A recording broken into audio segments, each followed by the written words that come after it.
In this lesson, we shall solve question 8 and other questions to follow. In the diagram below, tangent KT to the circle at K is parallel to chord NM. Chord NM. NT cuts the circle at L.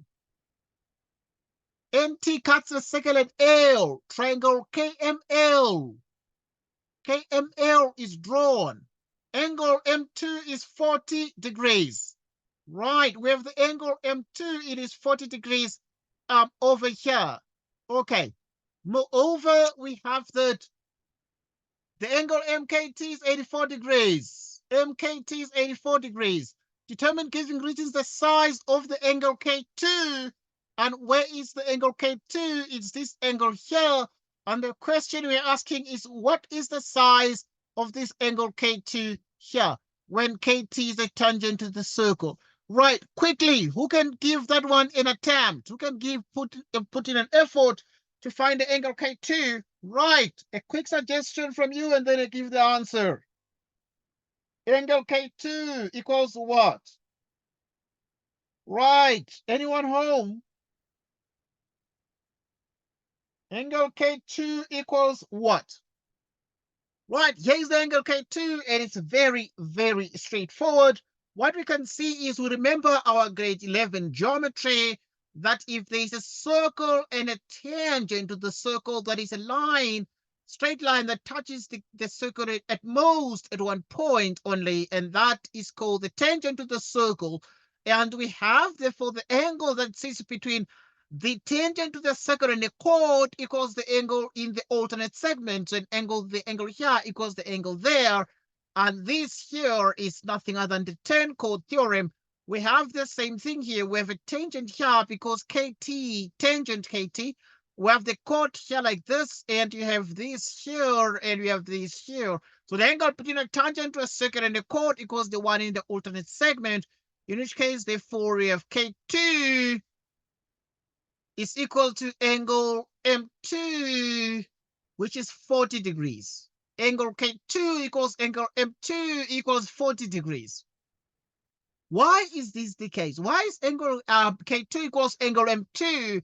Okay, the reason is that it is because of the tan chord theorem.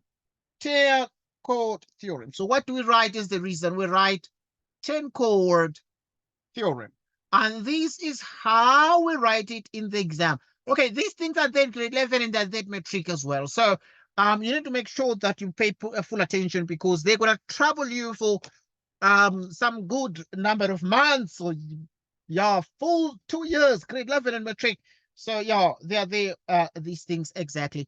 The next thing is we want to know. So we found the angle K2, and the angle K2 is actually equal to exactly 40 degrees, and you can come here in the diagram and be able to put it here, and you say, okay, Mr. Examiner, this angle K2 has now been found, and it is actually equal to 40 degrees, like so. Next, we are interested in finding the size of the angle N1. This one, what is the size of the angle N1? There it is. The question remains, what is the size? Next question. Next point, angle N1, this one here. What is the size of this angle here? So this angle here is equal to what? Who really can give us an idea? Who thinks they can be in a position to determine the size of the angle N1? Who knows? But now to find angle N1, we go back to grade 11. Grade 11 teaches about the bow tie angles. Right, it's a bow tie, and this angle here equals this angle there. This angle here equals this angle there. And we say that these are angles in same segment. Angles in same segment. Okay. So what is the size of the angle N1? This one. So clearly this is a bow tie. This angle here is actually equal to the angle there. But also, I mean, you can say this angle is subtended by this arc here. So this arc here subtends this angle, but this same arc subtends the angle K1. The arc ML subtends angle N1. The arc ML subtends angle K1. And therefore, we have the size and angle N1. Right, so the angle N1 is equal to what? Right, so we're able to see clearly what that is. The angle N1 equals the angle K1. These are angles in the same segment. Angles in same segment. Angles in the same segment. So this one here is equal to this one there. Next point. We're interested right now in finding the size of the angle K1. But now there are a couple of things that we know, because we know that this one is 40 degrees. We just got it. K2, we know it's 40 degrees. From where? From the previous question. We got K2 to be 40 degrees already. We just need to find the size of the angle N1. Okay, good. What is then the size of the angle K1? Now we're interested in finding the size of the angle K1. What is the size of the angle K1? This one here. The size of the angle K1 equals what? Right, so we know the whole angle is 84.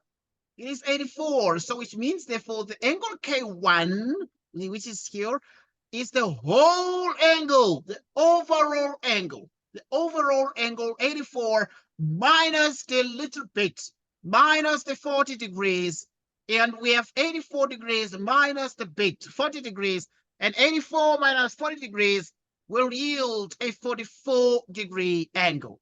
Okay, so if you take the whole angle and you minus 40, you get actually the little bit K1 here, which is 84 minus 40, and that is 44 degrees. And obviously, I mean, that is very, very clear there. Okay, this is true because of angle addition. Now, that's a trivial reason to state, but we proceed, therefore, to solve more problems. Now, we want to find the angle N1. What is the size of the angle N1? Right, so we then say, thus, the angle N1 is actually equal to, right, remember we said the angle N1 was K1. We got K1 to be 44, which means the angle N1 equals 44 degrees.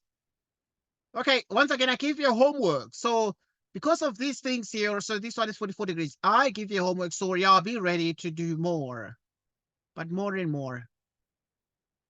We found, therefore, that angle N1 is 44 degrees. Angle N1 is 44 degrees. If you have a question, please ask. Do not be afraid to ask, because we are training you to reason. This is geometry. I sent you homework. You need to do that homework. You have the whole week to do that homework, because it's just a bit more questions on overall geometry. If you can do those questions, then you know everything in geometry.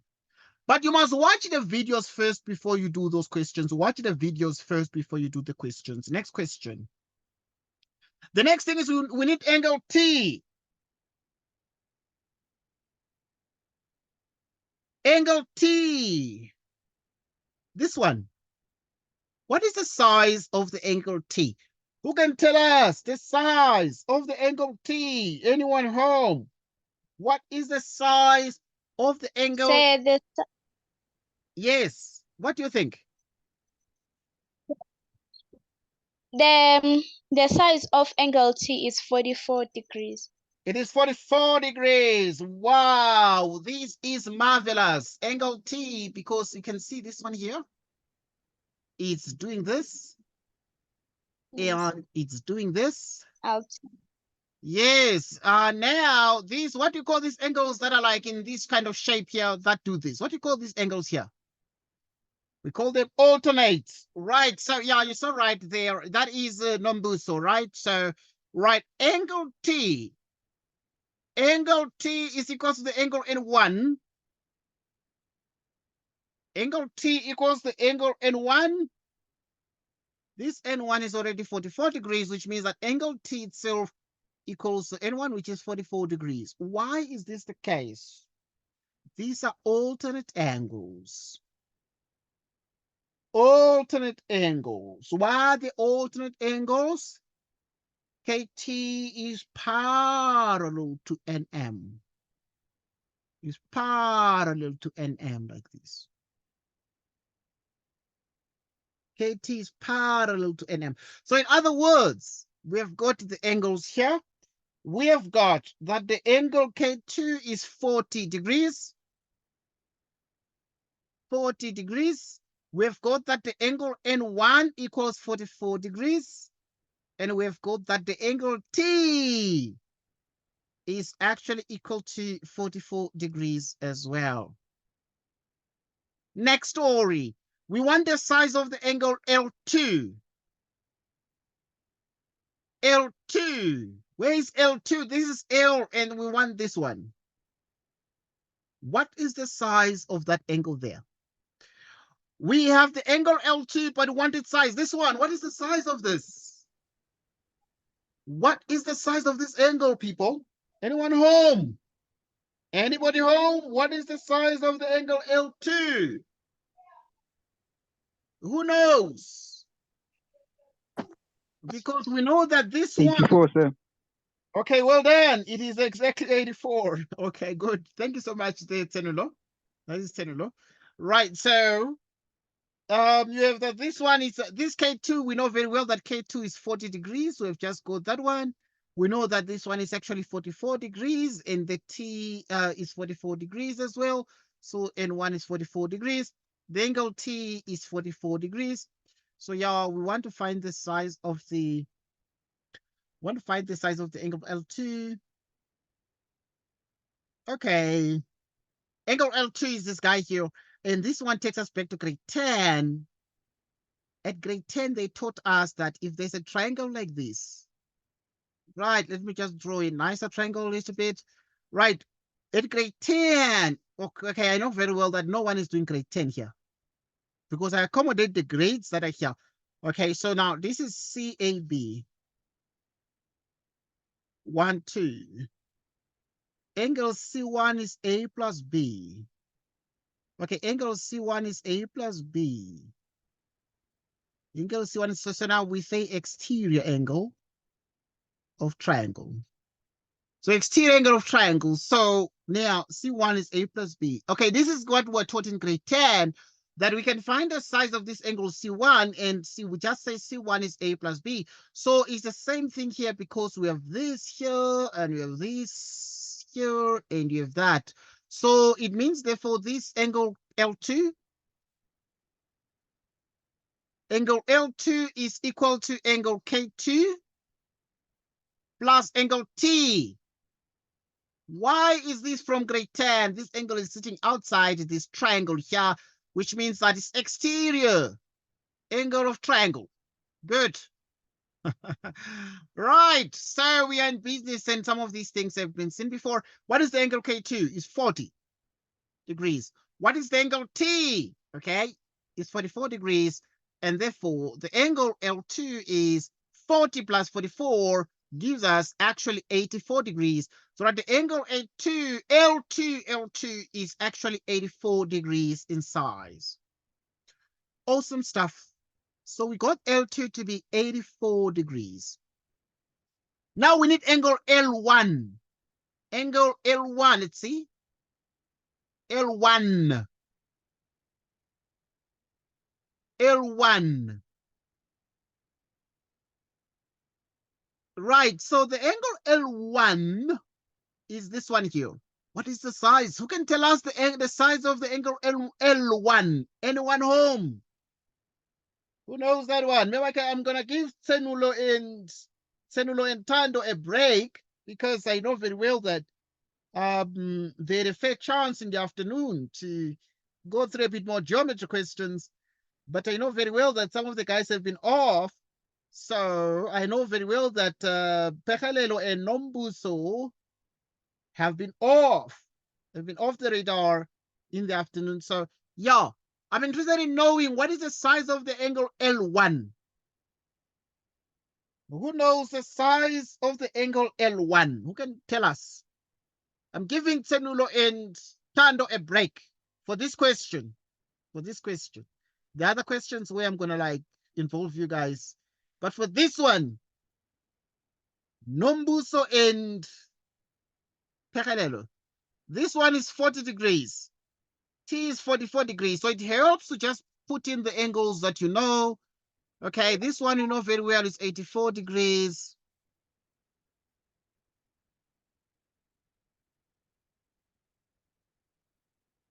Right.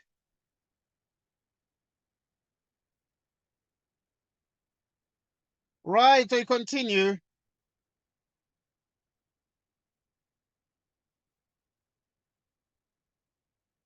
We continue. All right. So yeah, we need angle L1.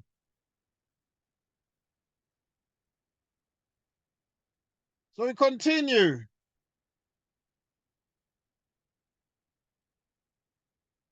Right. So we need L1. I need some people to tell us what the angle is.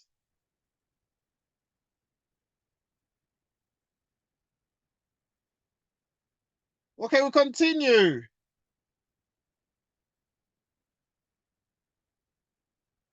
Right. Who knows, but I mean, I have people here.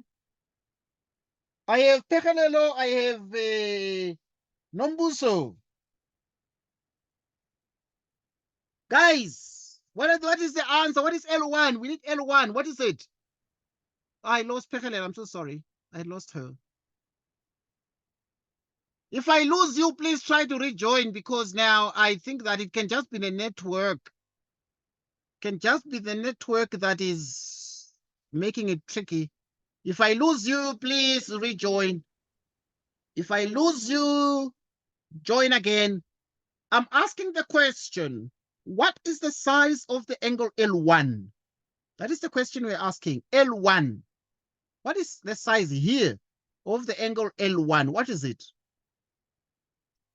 Who knows L1? Who can find the size of the angle L1? No one knows. So can I try? Yes, please try. Try. I think it's 40 degrees. You think it's 40 degrees. That's okay to try. That's okay to try. That is a number, so okay. Right? Am I right? Okay, that's fine. Right, so we're doing L 8.1.5 L1. So to do that one, we're going to work in triangle KML or triangle KLM. So yeah, we're going to test your answer there. So in triangle KLM, we're just showing the steps. Then we're going to do what? Okay, this one is 44 degrees. So we're going to take, because it's 44 plus 40, which is 84. So we're going to take in that triangle there, we're going to take 44 degrees. We're going to take 44 degrees. Then we're going to take this angle here. So we take 44 degrees. Then we take 84 degrees. 44 degrees plus 84 degrees plus L1 plus 40 degrees. 44 degrees plus 84 degrees plus L1 plus 40 degrees. If you add all of them, you get 180 degrees. This is the sum of the interior angles of a triangle. Right, and the reason for this is angles sum. Angles sum in triangle. Right, so that in the end, then you have the angle L1, which is 180 degrees minus. So we have the 44 plus 40 is 84. 84 plus 84 is 168 degrees. So that angle L1 is, what is 180 minus 168 degrees?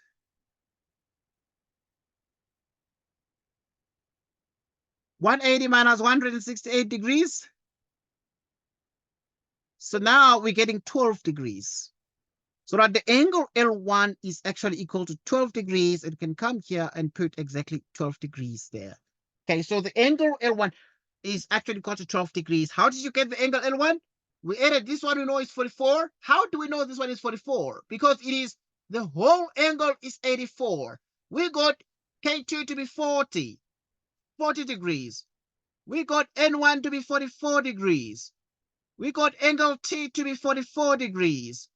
We got L2 to be 84 degrees. Now, this one is 44, this one is 84. We wanted L1. This one, M2, is 40 degrees. It was just given like that. Okay, so we added 44 plus 84 plus L1 plus 40.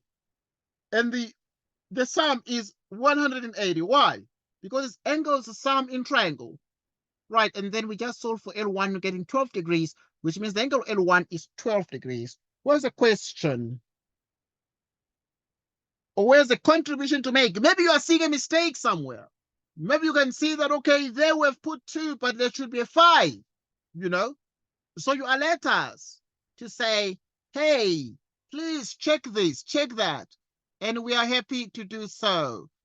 This lesson is recorded, and once again, you'll have an opportunity to watch this again. You'll have a chance to watch this again. Next question. Right, the next question is this one here. The next question is this one. In the diagram below, this one here, A, B, and DC are chords. A, B, D, C are chords of a circle. E is a point on AB. Here is E, and E is a point on AB such that BCDE is a parallelogram. DEB is 180 degrees. DEB is 180 degrees. And DAE is 2x plus 40. DAE is 2x plus 40 degrees. Like so. Calculate giving reasons the value of x. The value of x. What is the value of x? What is the value of x? What is the value of x? Right, so obviously because the examiner told us that B, C, D, E is a parallelogram, grade 10 work. B, C, D is a parallelogram, grade 10. Parallelogram means the opposite sides are parallel to each other, but they also equal. This side of the parallelogram must be parallel to the opposite side like this, and they are equal to each other like this. Right, so that angle C is 108 degrees. Right. If you have a question, Nombuso, no question. Okay. Right, so that in the end, then we're interested in finding the value of x. What is the value of x? What is the value of x? Angle C is also 108 degrees because at grade 10 we're taught that the opposite angles of a parallelogram are equal to each other. So in other words, this angle is 108 degrees, but also this one is 100 and what? Is 108 degrees. So we have that these are actually the opposite angles of a parallelogram are equal to each other. Okay, next. We learned at grade 11 that if you have a cyclic quad, then the opposite angles of a cyclic quad are supplementary. Okay, if this here is A, B, C, D, it therefore means that angle A plus angle C is 180 degrees. So that in the end, what we then have is these are opposite angles here. So we then say that these are opposite angles of cyclic quad. Okay, we know that opposite angles of a cyclic quad do what? Are supplementary angles. Okay, this is awesome news, and we are in progress. Now, we really are making significant progress so that now we are able to say we can add this one plus this one. So in other words, we have that angle A plus angle C, because they're opposite like this. Okay, so A plus C is actually equal to 180 degrees. Why is angle A plus angle C? In the same way, you could say D plus B, angle D plus angle B. But again, the issue with that is we don't know this. Yeah, want X, so X is part of the angle A. So therefore, we say angle A plus angle C is 180 degrees. Why? Why is this the case? Why is angle A plus angle C equal to 180 degrees? These are opposite angles of cyclic quad. These actually are opposite angles of cyclic quad. These are opposite angles of cyclic quad. So right now the angle A is what? The angle A is 2x plus 40 degrees plus the angle C. Hey, please, examiners. Okay. Here we meant 108 degrees. This is equal to this 108 degrees, please. 108 degrees, not 180. But obviously, if you add the opposite angles, A plus C, you're getting 180 degrees. So that the angle C is 108 degrees, which is 180 degrees. And this is 2x equals 180 degrees minus 148 degrees. 2x equals, what is 180 degrees minus 148 degrees? 180 degrees minus 148 degrees, we get exactly 32 degrees. And therefore, we have 2x, we divide by 2, you have 32 degrees, we divide by 2, and what is the result? The result is that x is equal to 16 degrees. X equals 16 degrees, and this is the answer to the question. Who has a question? Who has a contribution to make? Who has an observation that, hey, this angle here should be that. This angle here should be this and that. So you are let us, if you have a question, to say, hang on, this and that should be 5, should be 1 billion, should be 1 million, should be anything else. Please alert us, and we are aware of that, and we rectify accordingly. We are learning, and we are moving forward. Where's the question? Right, it appears that there's no question. In the absence of a question, we move forward. We move forward. We move to this question. This question is grade 10 work, actually. But obviously now it's here at grade 11 metric. And it's keeping the grade 11s on their toes. And it's making them to think more of geometry. Let's get the grade 11s to think. I've sent you the homework, please.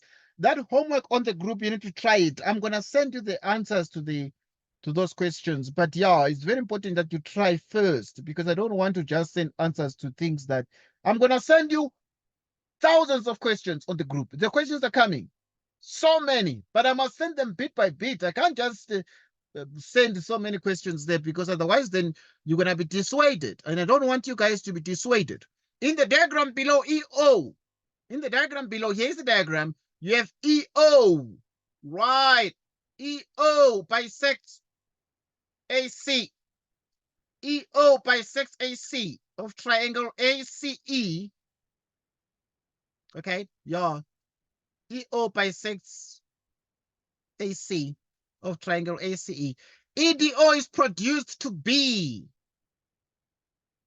EDO is produced to be. Okay, here it's EDO is produced to be such that BO is equal to OD. Right, such that BO is equal to OD. Okay, BO equals OD. They marked them equal here. AD and CD. Right, we have that AD and here's AD and CD produced meet EC. They meet EC and EA at G and F respectively. You can see the G, you can see the F. Give a reason why A, B, C, D. A, B, C, D. Give a reason why A, B, C, D is a parallelogram. Grade 10 work. Grade 10 work, and none of you is doing grade 10. Everybody passed the grade 10 here.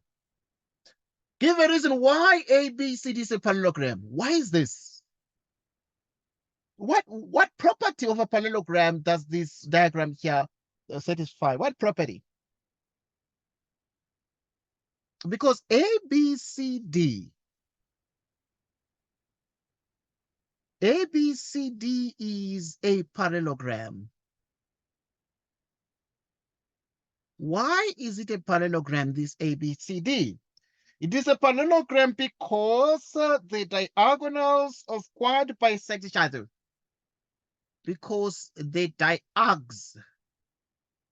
diagonals, we write diarcs of quad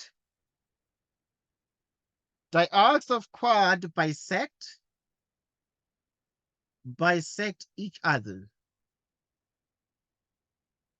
Diarcs of quad bisect each other. So that ABCD is a what? ABCD is a parallelogram. Why? Because here's a diagonal, here's another diagonal. This diagonal is bisected because it is divided into two equal parts. This other diagonal is also bisected, it's divided into two equal parts. So in other words, we're to give the reason why ABCD is a parallelogram. So ABCD is a parallelogram because the diagonals of quadrilateral bisect each other. Next question. This is grade 10. The parallelograms and rhombus and whatnot. Grade 10 work. Write down with reasons 2 ratios equal to ED. ED. B. Write down the reasons 2 ratios each equal to ED over DB. In other words, now you already have a parallelogram. What do you know about a parallelogram? This side, the opposite sides are parallel and equal to each other. But also now you also have that this one is parallel to that one. And then now when you get to this point, you are looking at ED, right? So you have E and D, and then you have D and B, like this. Okay, so which means that now look at this. This is where the E, the D, and the B lie. Okay, they lie on this line, but now, yeah, I'm just sort of tracing the line here. So you have the E, the D, and the B. So also it is such that now this is parallel to this, but this is extended to that. So you have this. And then now we take you to the proportionality theorem. And that is it's very similar to a special case of the proportionality theorem is what we call the midpoint theorem at grade 10. Right, what is this theorem? If this one is A, B, C, D, E, which means AD over DC is equal to AE over EB. AD over DC is AE over EB. Okay, and this is the proportionality theorem. So this is the proportionality. We write the proportionality theorem like that. If you see, okay, if you see a line parallel to one side of a triangle, then it divides the other two sides in the same proportion. So that you can say AD, if you have a triangle like this, you say AD over DC is equal to AE over EB. Okay, watch this because that is the rule we want to use. The examiner wants us to use it here in 9.2. They are saying the examiner is taking already. They're saying write down with reasons 2 ratios each equal to ED over DB. So ED over DB. Now you're going to write here ED over DB in the exam. It's equal to what? So ED over DB is equal to, okay, you can see now there's a line that is parallel. This triangle has been rotated now. It has been rotated to lie on its side. But if you have ED over DB, it must be equal to what? It must be equal to this one here. Okay, because now you're able to see that this one here, we can do this. And this one here, we can do this. So that we have EF. ED over DB is going to be EF. Now, when you say DB here, you say FA. Like this. Okay? And that is what we have. And the reason for this is nothing complicated. Why are we writing these things like this? Why? Because of the proportionality theorem. So the reason for this is that we have the proportionality theorem. Next, but we need two ratios. So now we also have this, but we also have ED over DB. Right, ED over DB is equal to what? So you have this here. Like this. So ED over DB is equal to, now, okay, you also have that this one is parallel to this, because the opposite sides of parallelogram this. But this one is extended here so that you also have this triangle here. So this triangle here, this one, has been now rotated. It's lying on its side, but the examiner is taking ED over DB. And then you must tell the examiner that then you, on this side here, you have EG over GC. And this is the proportionality theorem. Proportionality theorem. Okay. Please forgive me if I lose you. If I lose you, forgive me, because the system might just be the network. As said already, I'm gonna be using multiple systems this coming from the coming weekend. I'm gonna be using multiple systems like your thing, what we call the Microsoft Teams as well, so that you have two options. And we have an opportunity to test these systems and see which system is okay, you know. And now we need to make sure therefore that everything goes very, very well. So so stay put and stay tuned. Is there anyone with a question here? Who has a question? If you have a question, please let us know. If you have a question, let us know. If you have a question, you highlight to us that, okay, there's a question, and then we can answer that question and make sure that everything is very much okay. And make sure that everything is very much okay. Right. So once again, this is the proportionality theorem. For this 9.2 question, we have to write down the reasons, two ratios, each equal to ED over DB. So with ED over DB is equal to EF over FA. ED over DB is EG over GC. Proportionality theorem. Proportionality theorem. Proportionality theorem. Proportionality theorem. Okay, next question. The next thing is now to just prove some results. So we want to prove that 9.3. Right, want to prove 9.3. In 9.3, we want to prove that A1 equals F2. Angle A1 is equals to angle F2. We want to establish this. Angle A1 is equals to angle F2. Want to establish this. So how do we establish this here? Right, angle A1 is equals to angle F2.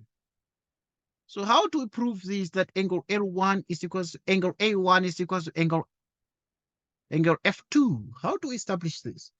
Very, very easy to establish this result. And to establish this result, there are a couple of things that remain very, very important. We already know that this one is a parallelogram, so these opposite sides are parallel to each other, right? And also this side is parallel to this one because they're opposite.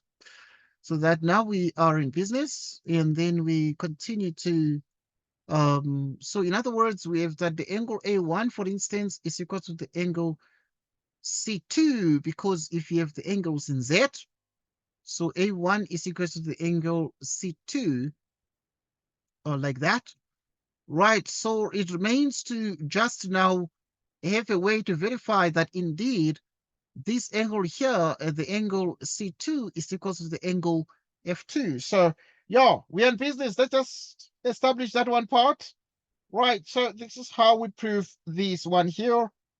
So the couple of things that we need to use in 9.3, but first, because what do we know from the previous results? Previous results. Right, so okay, in 9.2, you already have ED over DB. Right, so ED over DB, we've seen that it is EG over GC. Okay.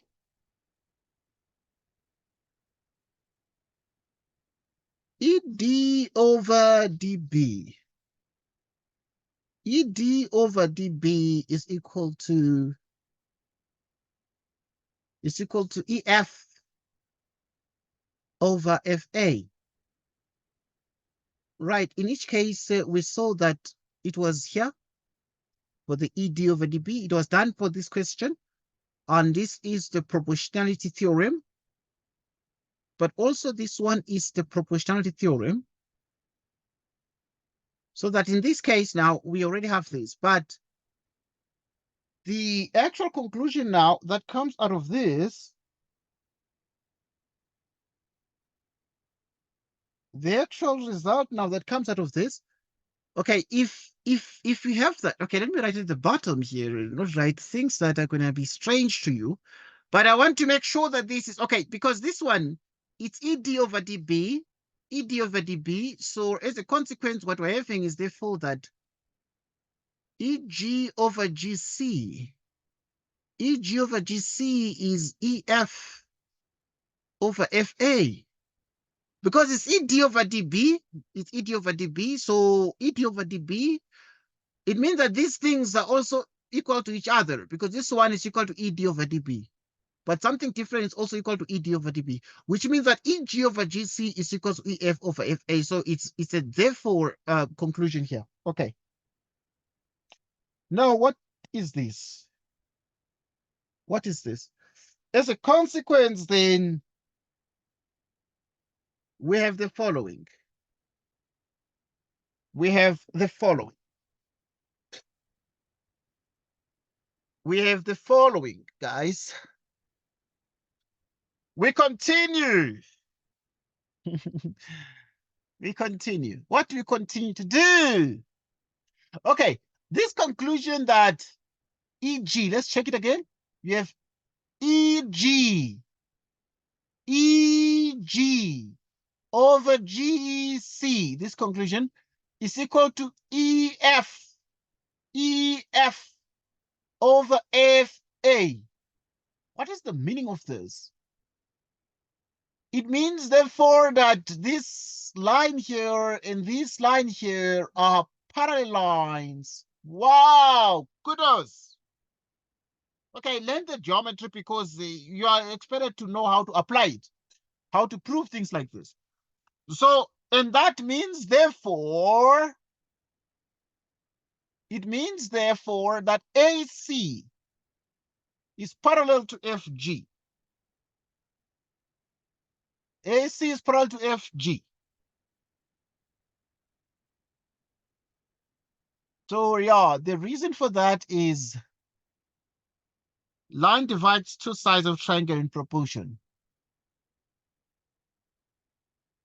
Line divides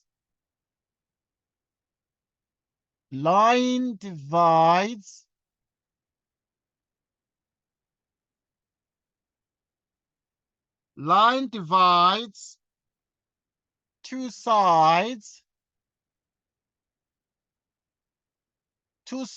of triangle. Line divides two sides of triangle in proportion. Line divides two sides of triangle in proportion. Okay, AC is parallel to FG. Right, okay, if we lose you, please forgive me because it's the network, it's whatever the reason. From next weekend, I'm going to be using 2 platforms, and I'm going to be sending 2 links so that you can have a choice. There might be stronger, maybe Microsoft Teams might be better. Okay, whatever. If one gives you a problem, then you can switch to the other. Right, so we have that AC is parallel to FG, but this is recorded. Even if you are locked out, but the recording is having everything from the beginning to the end. We are recording our discussion. Okay, this is higher mathematics. It's not for kids, this is higher mathematics. So that AC is parallel to FG. Okay, now look at this. But look at this carefully. If AC is parallel to FG, aha! The angle C2 is equal to the angle F2. So we have a conclusion. Therefore, the angle C2 is equal to the angle F2. The angle C2 is equal to the angle F2. Alternate angles. AC is parallel to FG. AC is parallel to FG. Okay, note that if AC, because if AC is parallel to FG, it means that we can see angles in Z. So this C2 is equal to F2 because this makes a Z. Okay. Right. Now, what else do we say? The angle A1 is equal to the angle C2. We state here. The angle A1 is equal to the angle C2. The angle A1 is equal to the angle C2. So the angle A1 is equal to the angle C2. These are alternate angles. Alternate angles. AB is parallel to CD. AB is parallel to CD. Therefore,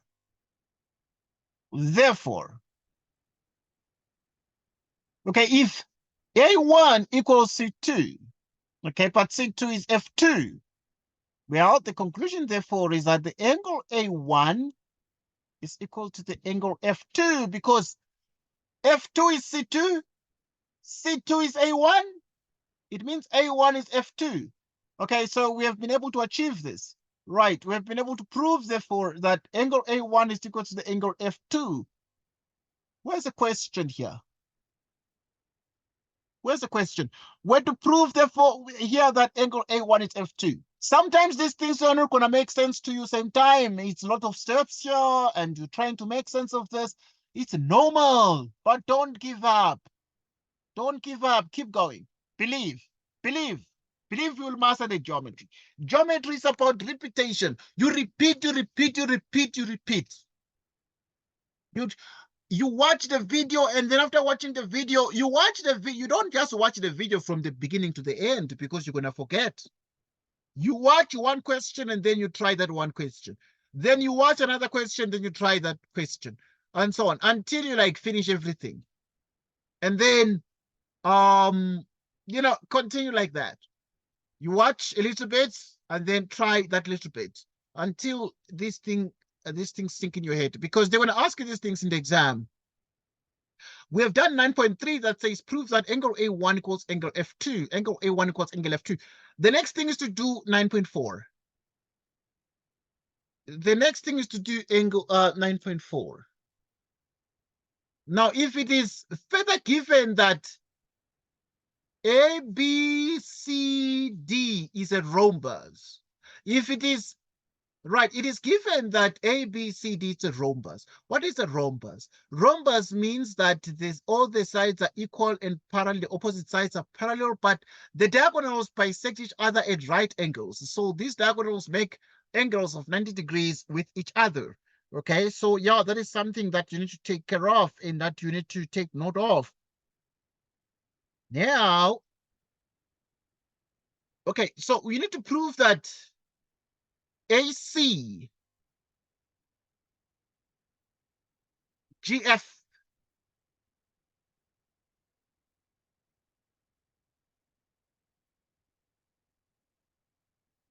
ACGF.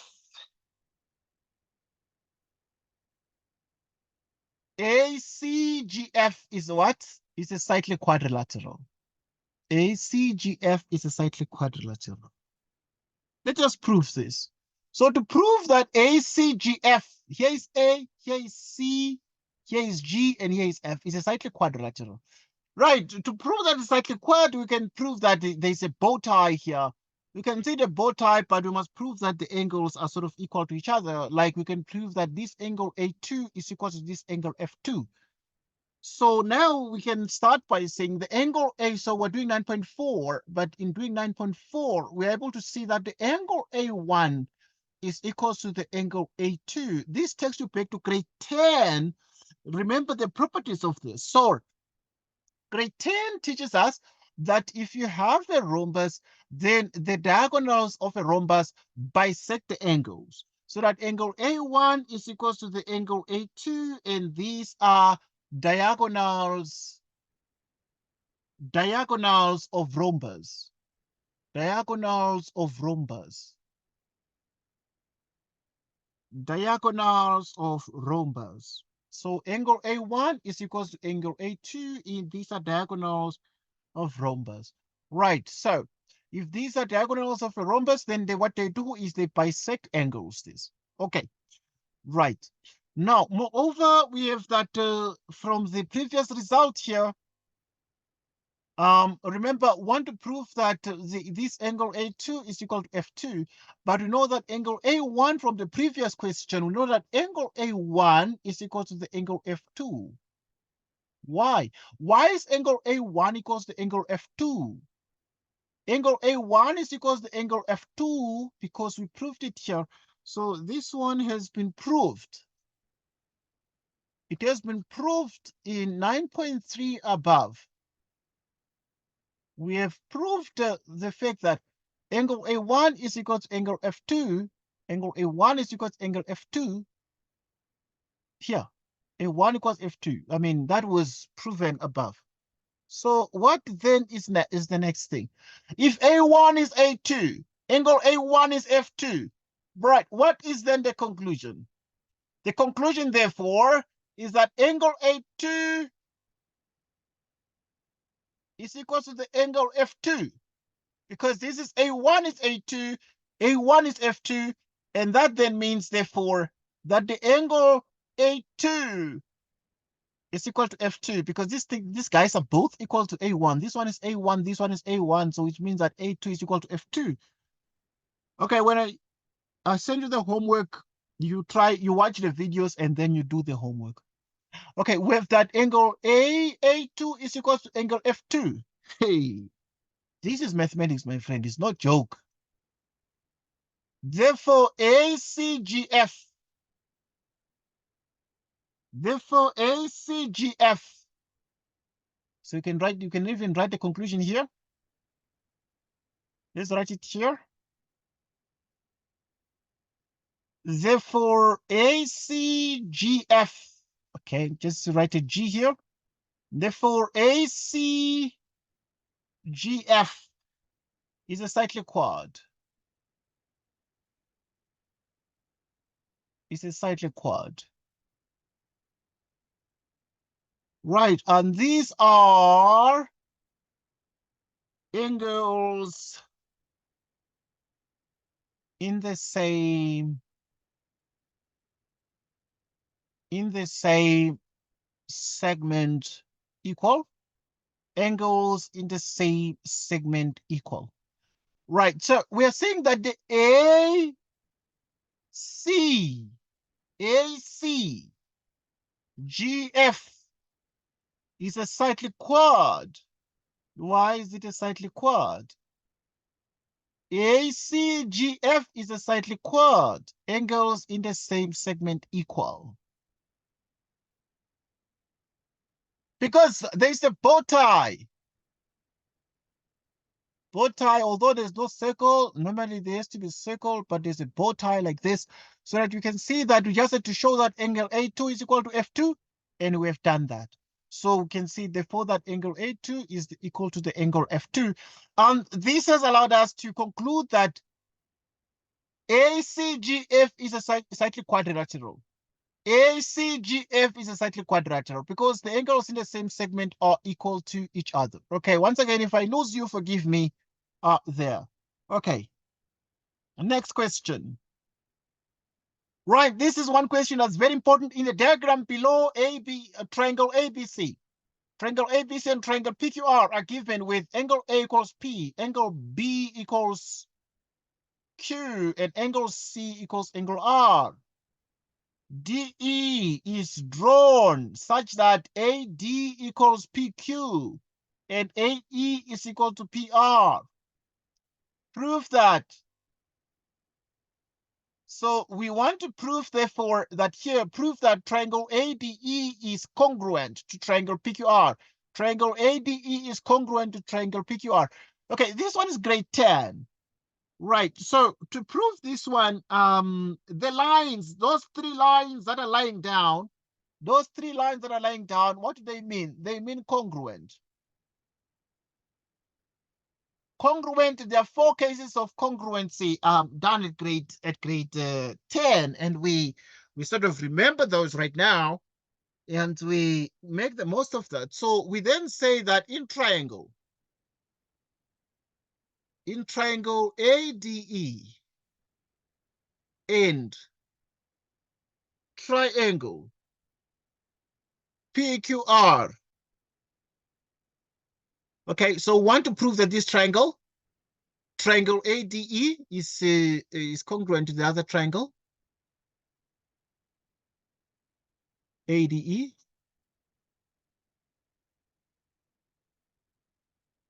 Okay. AD. Okay, in this triangle ADE and the triangle PQR, want to show that these two triangles are congruent. Right, let's see what you can get. But we know that AD is equal to PQ. Okay, we must just identify some equal sides and angles. Right, this is equal to, angle AD is equal to PQY. Construction.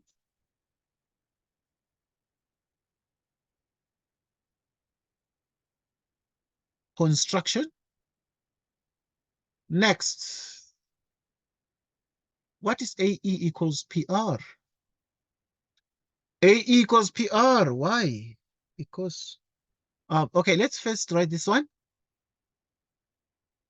Let's put them in some order.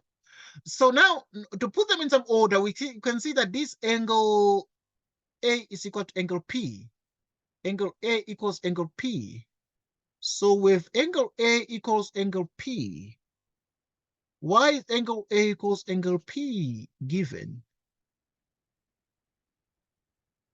And then now you have that angle AE is equals to angle AE is equals to angle PR. Angle AE is equals to angle PR. Construction. Angle AE equals angle PR. Construction. Therefore, triangle ADE is congruent to triangle PQR. And this is side angle side. Okay, side angle side, because we have that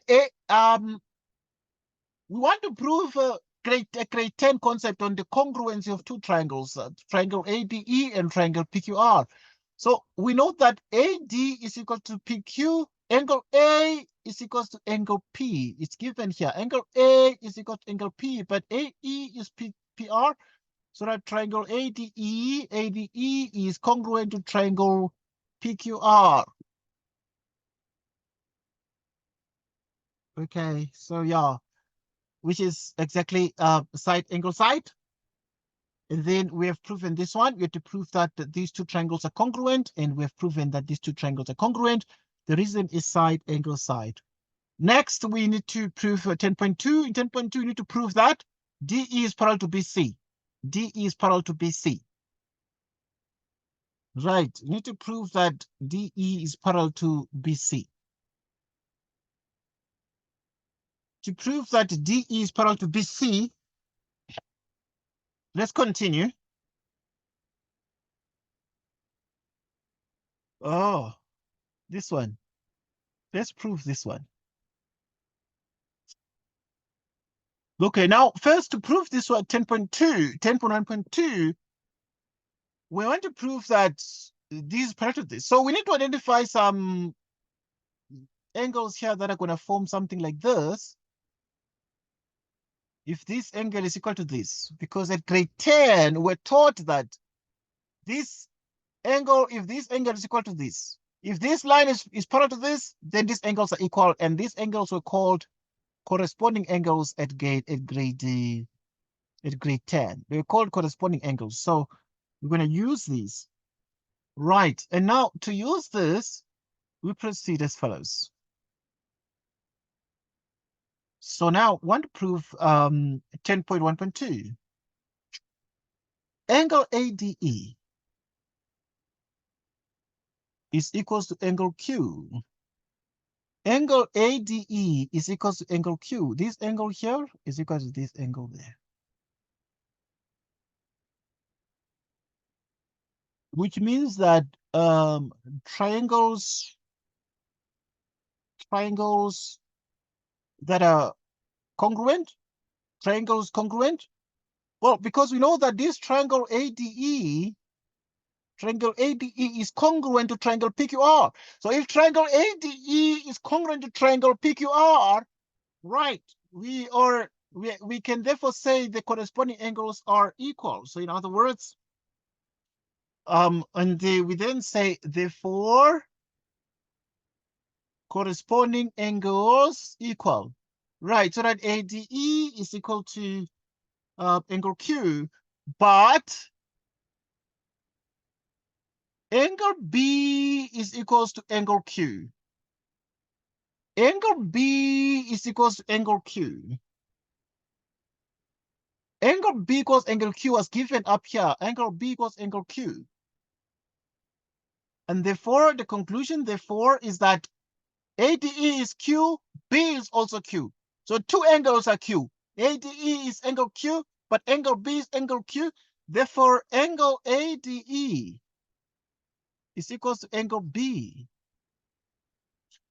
And therefore, DE is parallel to BC. And therefore, DE is parallel to BC. Why? Why is this the case? Because we've been able to establish here that the angle ADE, which is this one, is equals to the angle B.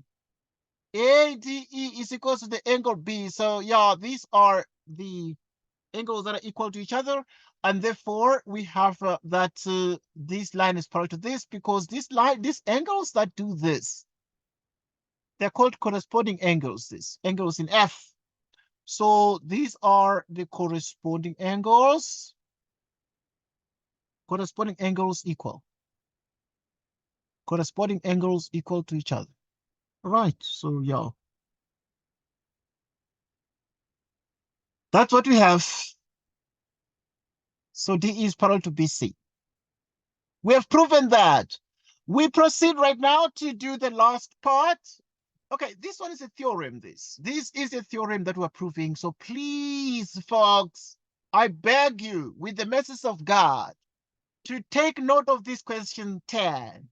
It was properly set for the exam, and it was set part by part, but this is just the proportionality theorem. Sometimes it's difficult to prove for the students because it's proven in two parts. So if you have triangles like this, what do you prove first? Because in the exam, sometimes they're just going to say, prove this. They're just going to say, prove this. Okay, now if they say prove 10.3, the students will be like, how? Where do I start? To start, you need to prove that this triangle here is congruent to this triangle here. You go back to grade 10 to prove congruency with the 3 lines that are lying down parallel, like parallel, but yeah, just laying down. Then you deduce that DE is parallel to BC. Deduce that DE is parallel to BC.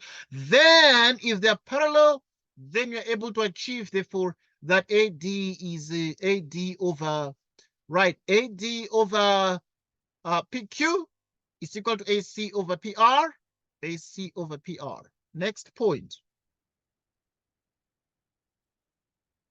Next point. We're going to 10.3 right now. We're going to 10.3 right now. So in 10.3 now, we want to prove that AB over PQ, AB over PQ is equal to AC over PR. Hey, I'm cracking your skulls. I'm getting your minds bigger. This is the highest level of geometry you'll ever meet. So, y'all, pay attention to this because this is your future. So now, at this point, you already know that this one is parallel to this. Because of that, then you'll tell the examiner, that means the examiner, AB over AD is equal to AC over AE. Proportionality theorem.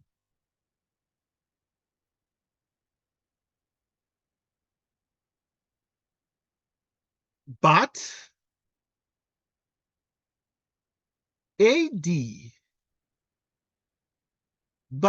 is equal to what? Here are the things. AD is equal to PQ and AE is equal to PR. Construction.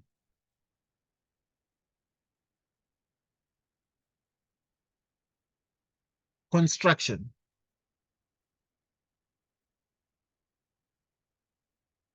So that now you have AB. So that you have AB. Now the AD here, AD is PQ. So in the place of AD, you put PQ. Then you have AC. In the place of AE, you put PR. So we've been able to prove this one. We've been able to prove this one. That AB over PQ is equal to AC over PR. Next question. Right, the next question is this one. Very, very interesting. In the diagram below, VR is a diameter. VR is a diameter. Right, in the diagram below, VR is the diameter. So if this is a diameter, it subtends an angle of 90 degrees there. Of a circle with center O. S is any point on the circumference. S is any point on the circumference. P is the midpoint of RS. P is the midpoint of RS. So it is in the middle. Obviously, the examiner marked it for us. If P is the midpoint, so it is in the middle, so that this bit equals this little bit over there. Next. We also have that the circle with RS as a diameter. There's a circle with RS as a diameter. Okay. So if you have this RS as a diameter, it means it subtends an angle of 90 degrees.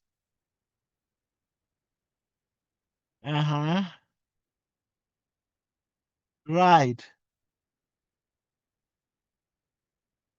Right. Cuts VR at T.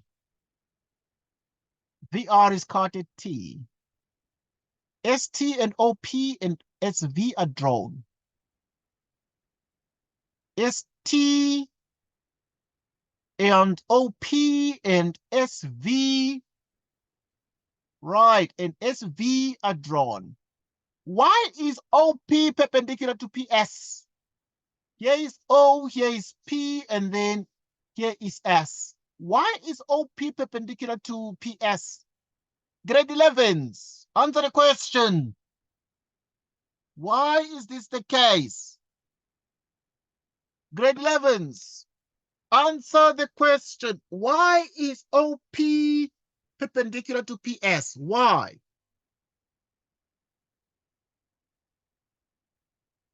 Why is OP perpendicular to PS?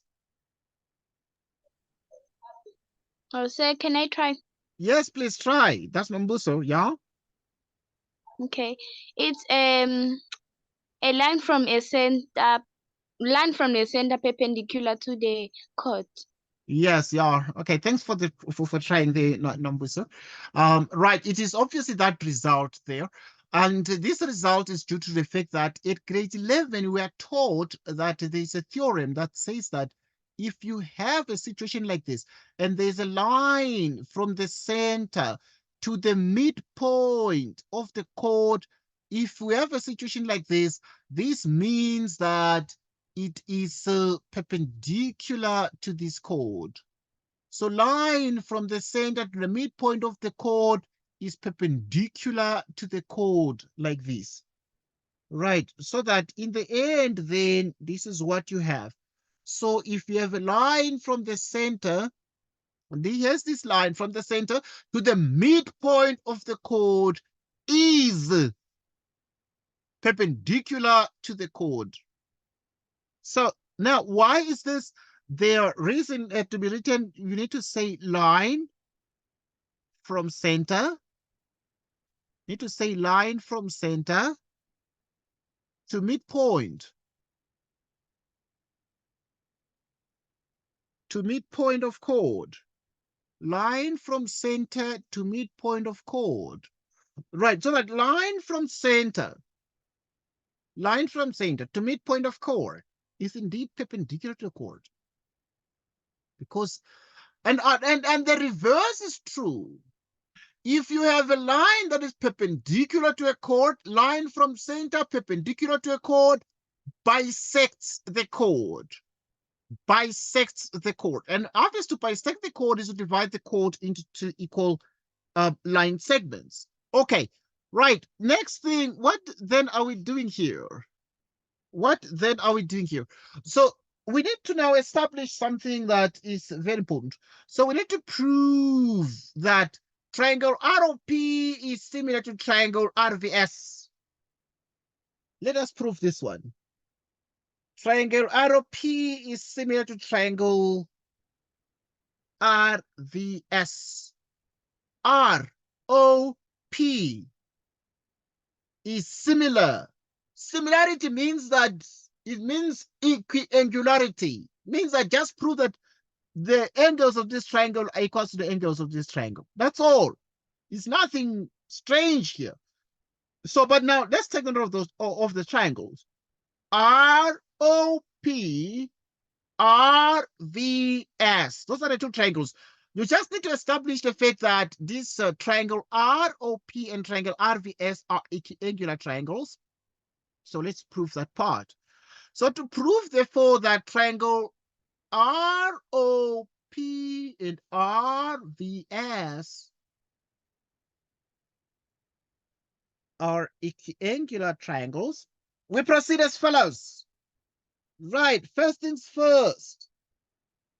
Now, what do we know here? For example, right, so we are in business. We are certainly in business. So we're going to say in triangle ROP, in triangle RVS. Okay.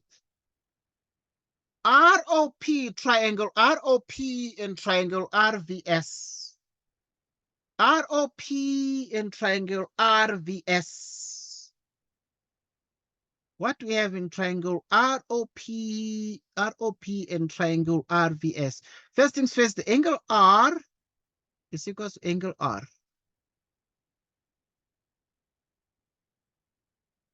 which is common. Okay. And then now we have angle O2, which is common. Okay, but now also it is very important to note that this OP is actually parallel to VS. OP is parallel to VS because of the midpoint theorem. This is a radius, and this is also a radius because O is the center. O is the center. So if O is the center of the circle, because that's what was said here, right? Circle with center O. O is the center, so that you have a radius, and these are equal, but these are equal as well. So that you're able to say OP is parallel to VS. Why is OP parallel to VS? Midpoint theorem. Midpoint theorem. Midpoint theorem. So that with OP parallel to VS, OP parallel to VS, which is the midpoint theorem. So that now what we're then having here is that because this is parallel to this, so the angle O2 is equal to the angle V. Right, the angle O2 is equal to the angle V. Why is angle O2 equals to angle V? Corresponding angles. Why the corresponding angles? Because OP is parallel to VS. OP is parallel to VS. Okay, because if this OP is parallel to VS, then you have these angles, they're called corresponding angles. Grade 10. If this is parallel to this, then this angle equals this, which are corresponding angles. Why are we even saying these things? Why are we saying these things? Okay, let's see what we've done now.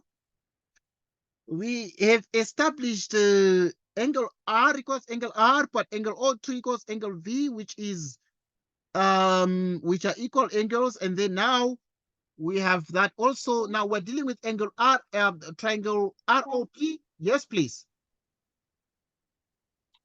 Why is OT not angles at center is equal to 2 times angle at the circumference? Okay, that's a good point. Why is it not angle at center is 2 times angle at circumference? Yeah, the reason is that angle, I get your point. So your angle at center, angle at circumference looks like this. Yeah, it looks like this. So now we must identify if this looks like this. Right, so obviously, I mean, there's an angle at center here, but this is not, it would be that angle at center is twice angle at circumference, but this angle here this one is an angle at center, and now it would have, the shape would have to be something like this, you know, but the shape is not something like that. You know, the shape would have to be something like this. Then it would be that angle at center is twice angle at circumference, but obviously it's not like that. So which means that angle at the, which means therefore that what can only see, because they're just parallel lines here and it does not take this formation, which means that O2 is just equal to this angle there. Because yeah, there's also another way to see the angle at center is twice angle at circumference. So you have this here, so that this angle here is equal to this angle there. Angle at center is twice angle at circumference. This is how this appears. But obviously at this pointer, yeah, it does not take these forms. So which means that O2, because this one is parallel to this one, we can say these are the grade 10 theorems on what you call the corresponding angles up there. So we use the grade 10. Okay, but now we are back to then say, because parallel lines are in grade 10. Parallel lines are in grade 10, and then obviously that's where we learn the corresponding, the alternate, the vertically opposite angles, and so on. Okay, right, and the co-interior angles, all those are in grade 10. Right, and then now we have that we need three angles to prove that two triangles like this are similar. We need three angles. So we have that, therefore the angle O2 is equal to the angle V. Angle O2 is equal to angle V. So that now we have the angle P2. Angle P2, okay, we want to prove that this angle of 90 degrees, because this angle P2 is the one that we said is 90 degrees, because why is this? That's why the examiner asked this question, why is OP perpendicular to PS? Why is it perpendicular? Why?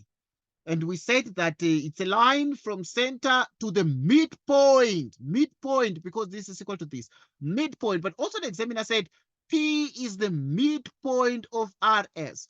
Right, so if it is the midpoint, then it is perpendicular there. Okay, but now the angle P2 then is equal to the angle, the whole of this angle is 90, this is 90 degrees.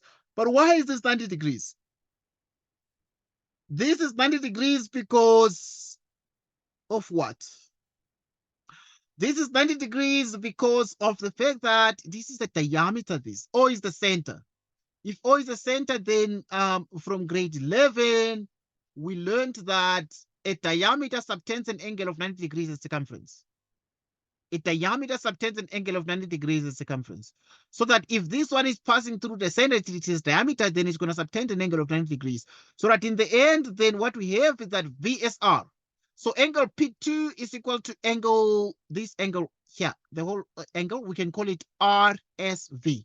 It's equal to the angle RSV, right? It is equal to the angle RSV, which is equal to 90 degrees.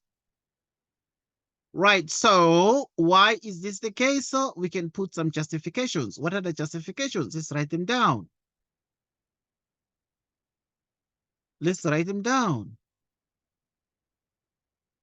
So that in the end then, okay, so the RSV, the reason is RSV equals 90 degrees. Why is that angle in semicircle? Angle in semicircle. But also angle P2, angle P2 is equal to 90 degrees. Why is P2 equal to 90 degrees? This is the reason here. Because of the line,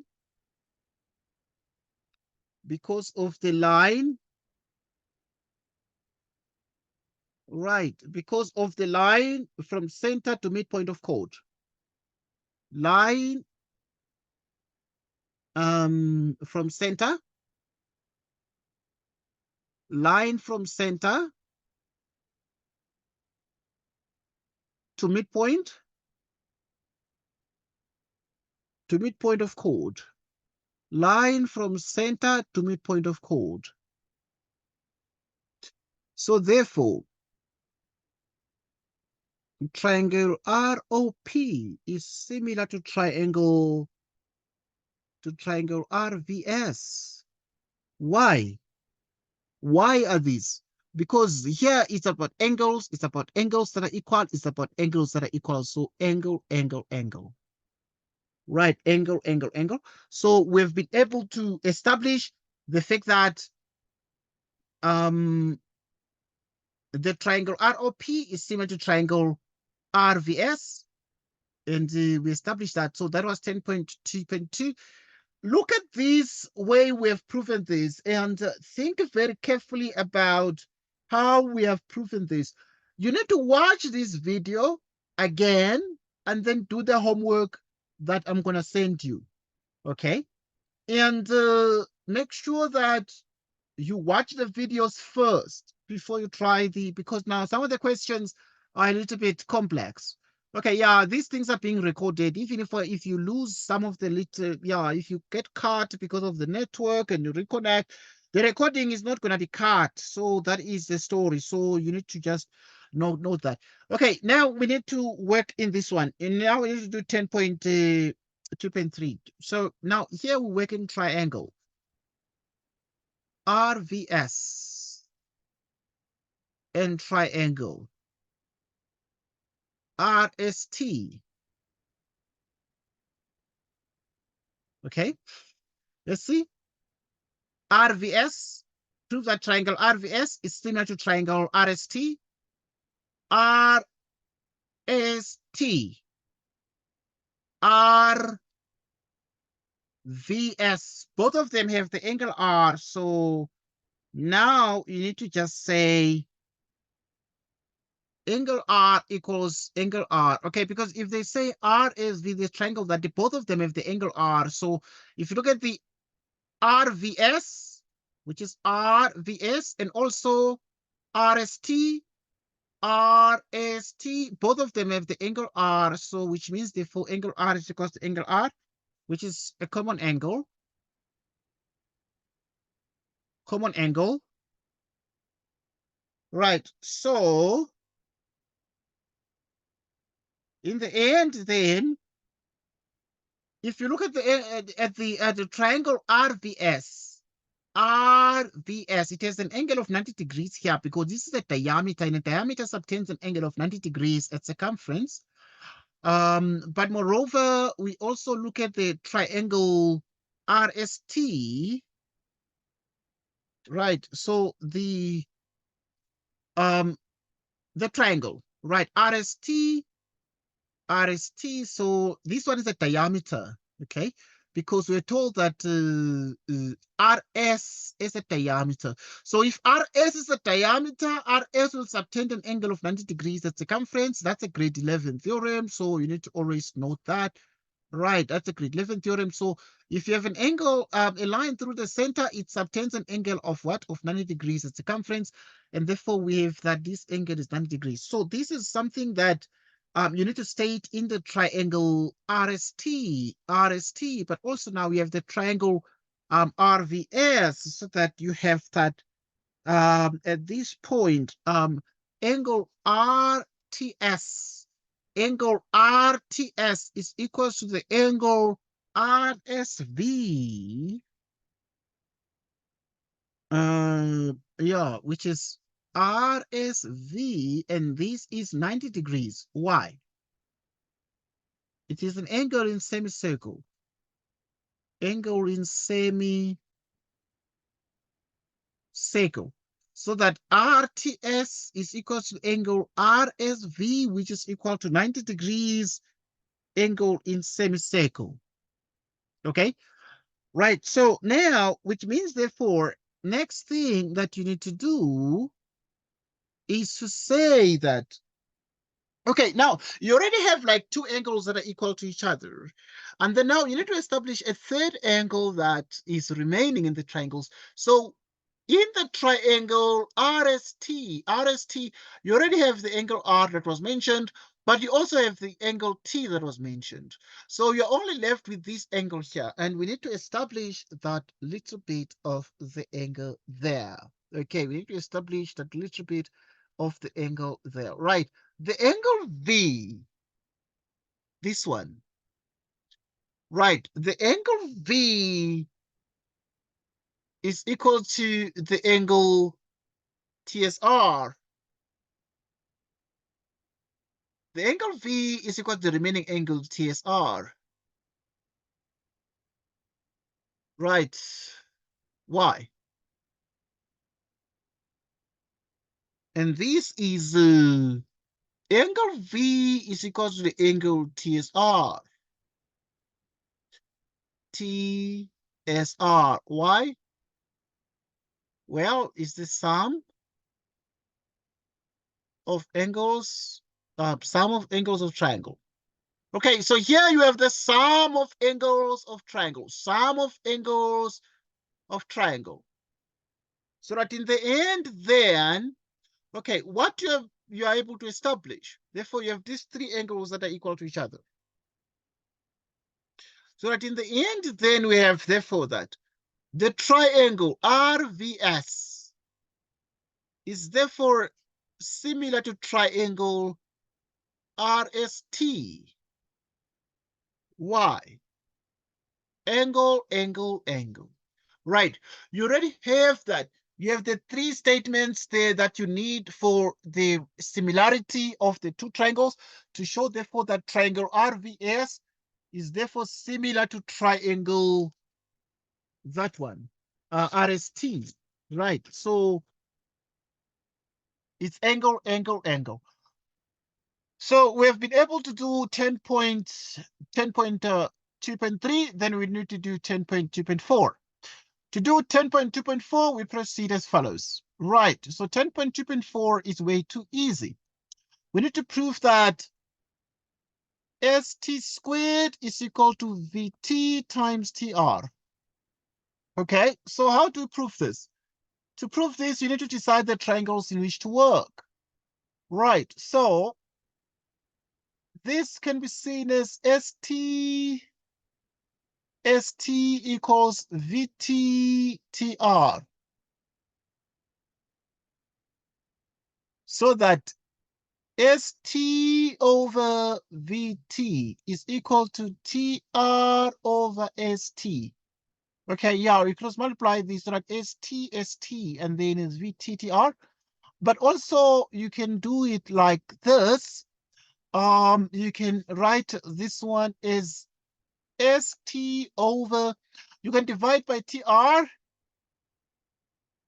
You can divide by tr. Okay, just showing here.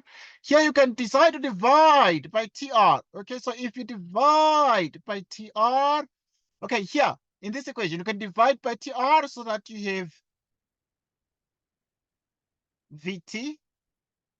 Vt is left over st. Okay, so you can write like this. Why do we write like this? We write like this because of a variety of reasons, but we need to establish some results. Yeah, okay. We need to just decide which the triangles in which to work. So in any case, what this is showing us, we're gonna work in triangle RTS and triangle STV. Okay, let's look at this. If you look at this one here, and now it has some VT. Right, so if it has some VT and also it has some ST, VT, ST, and then TR. So if you look at this one, this says that ST over VT. So you have ST over VT. And this is TR, TR over ST. And obviously it actually centers around the triangle STR. Rather, yeah, the triangle STR, or the triangle in called RTS, but also this triangle here, STV. Good. My goodness. We continue.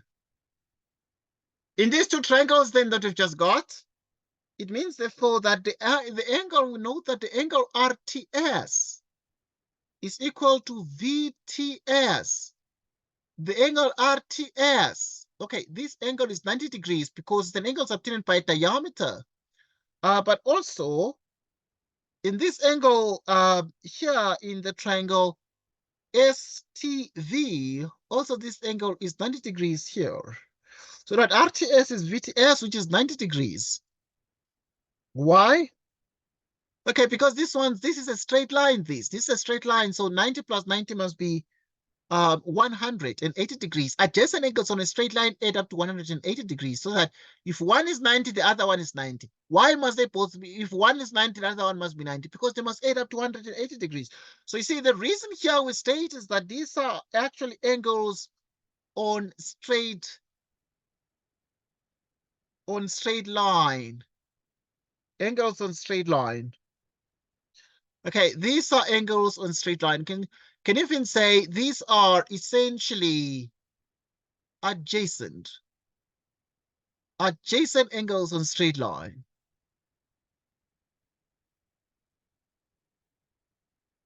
So that in the end, we have this. Angle R.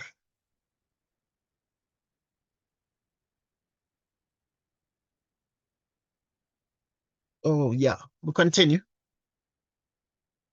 So that angle R equals, okay, yeah, the angle R here. So that the angle R is equal to what? Okay, because this one is 90 degrees. So the angle R is 90 degrees minus TSR. The angle R is 90 degrees minus TSR. The angle R is 90 degrees minus TSR, which means that the angle R is equal to, okay, it's equal to the angle TSV. Look at this. Very tricky to observe, but pay particular attention because now we're dealing with this here, but we're also establishing a very important result. Okay. We have seen that RTS is 90 degrees, but also this one, VTS is 90 degrees, so that these are adjacent angles on a straight line. The angle R is equal to the angle TSV. The angle R here is equal to the angle TSV. Right, and the reason for that is that this angle here also is 90 degrees this, because this is the diameter this, and a diameter subtends an angle of 90 degrees at the circumference of a circle. So that now we can then say 90 degrees minus TSR. So 90 degrees is this one. 90 degrees, this is 90 degrees because it's obtained by diameter. So now if you then say 90 degrees minus TSR, you get this angle here. You get the angle TSV. So that the angle TSV is 90 degrees minus TSR, but the angle R is also 90 degrees minus TSR because the angle R here is, this is 90 degrees, but this plus this is 90 degrees. So that now you can then say the angle R is 90 degrees, the angle R is 90 degrees minus, which is this 90 degrees, 90 degrees minus TSR. Okay. Try to follow, okay? Try to follow, try to pay attention there. And then now we have two angles that we've established. We just need one more because we need angle for the similarity here and to establish this proportionality result. So the angle TSR, the angle TSR, TSR is equal to what? Okay, we established that one. The angle TSR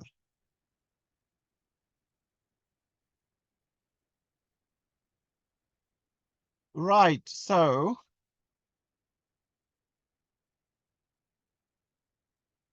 okay. The angle TSR is equal to what? Right, so this angle TSR, which is this one here, is equal to the angle V.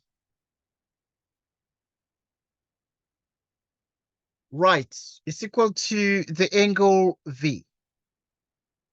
Well, obviously, I mean, this is true because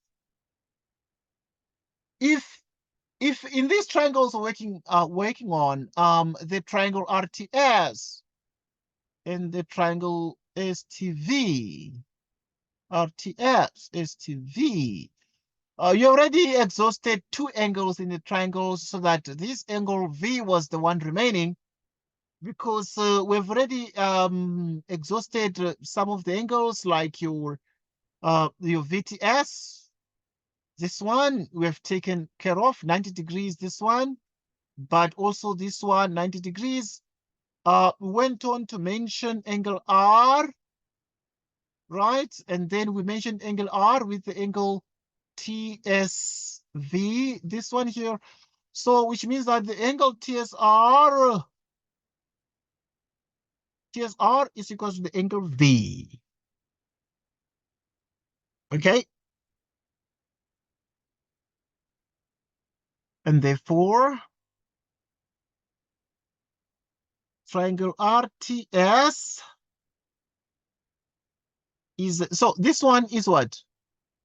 You can say third angle or sum of angles of triangle. Sum of angles of triangle. Sum of angles of triangle. So that triangle RTS is very similar to triangle STV. And the reason for this is angle, angle, angle. Right, so that in the end, then we have that these triangles here are similar to each other. They are similar triangles. Okay, because they are similar triangles, what do? We actually are able to then say that we can take them. We can take this. So we can then say RT over. So you take RT, the first two, and then you take RT over ST is equal to. Then you deal with the last two. The last two, you can call it TS, but let's just call it ST to make ST the same as ST. And then now the last two, and then here you also have, you can call it TV, but let's call it VT. And then now we cross multiply these things here. If you cross multiply this, what you get? So you have ST times ST, which is ST squared is equal to VT times TR, or we can call it TR. Yeah, let's call it RT. Let's call it TR. Right, we're calling it TR like this. Right, so you multiply ST times ST is ST squared, which is equal to VT times RT. VT times RT. Okay, we've been able to prove this one. Please just try to pay particular attention and make sure that you follow. And this presents sort of the highest level of geometry that you will ever get in school. You need to watch these videos and then try the exercises that I sent you and the exercises that I'm going to send to you. And we shall go deeper even tomorrow, Sunday. We shall do the same thing. We shall do like different questions, but we're going deeper at 4 p.m. and also at 8 p.m. we're meeting, and to make sure that we become the best we can be. I want us to spend some time doing also other forms of geometry. We're gonna do an what you call coordinate geometry. Your teachers might be done with this geometry in school, so they might be doing what you call the coordinate geometry. Let's just spend some time to do coordinate geometry here together, okay? Because it's very, very important for you that you do not know only Euclidean geometry, but you also know this one here, because it's going to make you a doctor, it's going to make you an engineer, it's going to make you the best you can be. So yeah, pay particular attention to this. In the diagram below, point P has the coordinates 1 and 0, 1 and 1, and then you have also Q has the coordinates 0 and -2, and R are vertices of a triangle, right? And PRQ equals theta, right? We have PRQ equals theta. The x-intercepts of PQ and PR are M and N respectively. The equations of the sides PR and QR, PR and QR are these respectively. T is a point on the x-axis. So T is a point on the x-axis as shown. Determine the gradient of the line of the gradient of QP. Right, how to find the gradient? So we're going to discuss the concept of what you call the gradient. Okay, I know that the gradient was done at grade 10, but at grade 11, also at metric, it really resurfaces the notion of a gradient. Right, so the gradient of QP, which means that the gradient of QP, it is change in Y, change in X, which is the, right, which means therefore you have y2 minus y1 over x2 minus x1. And then this is x1, y1, this is x2, y2. Right, so that in the end, then, what you have is that what is y2? Y2 is minus 2, y1 is 1, x2 is 0, x1 is 1. And therefore, you have minus 3 over minus 1, and this is 3. So we're interested in finding the gradient of PQ, of QP, so that you come here and you then say the gradient of QP is equal to 3.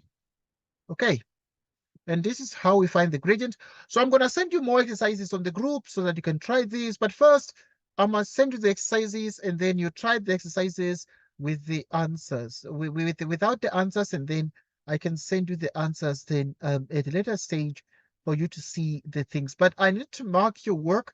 I'll be reinforcing more rules on the group to make sure that people submit their work and I mark it there.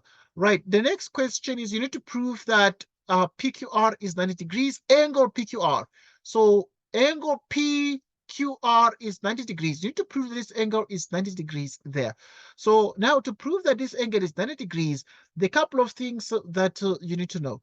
You already know that the gradient of QP, what is the gradient of QP? Right, we have seen therefore that the gradient of uh, uh, QP is 3, and this, why is it 3? It has been proved in 3.1 above. Okay, so in 3.1 above, we've been able to establish that QP is 3. But also, now we have that the next thing that you need to establish also is the gradient of QP, and also the gradient of the line that meets PQR, that makes PQR. This line here has the equation. So the equation x plus 3y plus 6 equals 0. You need to make y the subject of this equation. It must be written in the form y equals mx plus c. Okay, let us solve for y here, which means 3y is minus x minus 6. 3y is minus x minus 6, so that y is minus 1 over 3x minus 2. Right, so this is what we have. And therefore, what is the conclusion of this?